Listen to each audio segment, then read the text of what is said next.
کہا جاتا ہے کہ جب انسان مر جاتا ہے تو اس کی روح ترنت بہت دور نہیں جاتی بلکہ اپنے ہی شریر کے پاس رہتی ہے، کبھی تکیے کے پاس تو کبھی بستر کے نیچے۔ جب اسے غسل دیا جا رہا ہوتا ہے اور کفن پہنایا جا رہا ہوتا ہے تب بھی روح سب کچھ دیکھ رہی ہوتی ہے مگر کچھ بول نہیں پاتی۔ پھر وہ سمے آتا ہے جب اسے قبر میں اتارا جاتا ہے، لوگ مٹی ڈال کر واپس چلے جاتے ہیں اور تبھی روح دوبارہ شریر میں لوٹا دی جاتی ہے۔ انسان ایسے جاگتا ہے جیسے گہری نیند سے اٹھا ہو۔ وہ 3 بار اٹھنے کی کوشش کرتا ہے لیکن ہر بار اس کا سر قبر کی دیواروں سے ٹکرا جاتا ہے۔ اسی پل اسے احساس ہوتا ہے کہ اب سب کچھ سامانیہ نہیں ہے۔ تب وہ سمجھ جاتا ہے کہ اب وہ زندہ لوگوں میں نہیں بلکہ مرنے والوں میں شامل ہو چکا ہے اور آج کی رات وہ دوسری دنیا میں ہے۔ کچھ دیر بعد 2 فرشتے آتے ہیں جن کا نام منکر اور نکیر ہوتا ہے۔ وہ قبر میں اس سے 3 سوال پوچھتے ہیں: تمہارا رب کون ہے؟ تمہارا دین کیا ہے؟ اور تمہارے نبی کون ہیں؟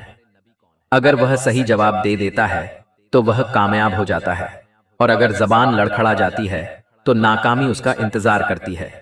اس کے بعد اسے ایک جگہ لے جایا جاتا ہے جسے برزخ کہا جاتا ہے۔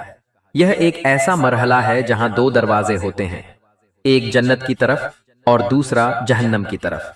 وہیں انسان قیامت کے دن تک انتظار کرتا ہے۔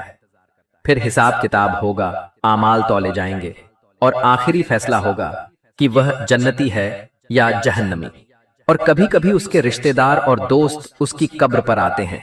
کہا جاتا ہے کہ اس وقت ایک فرشتہ آ کر اسے خبر دیتا ہے کہ تمہارے بیٹے نے تمہیں سلام بھیجا ہے، تمہاری ماں، تمہاری بیوی اور تمہاری بیٹی تمہیں یاد کرنے آئی ہیں۔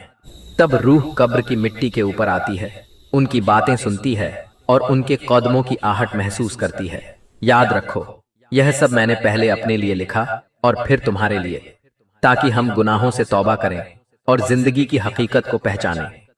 اے اللہ، ہمارے گناہوں کو معاف فرما۔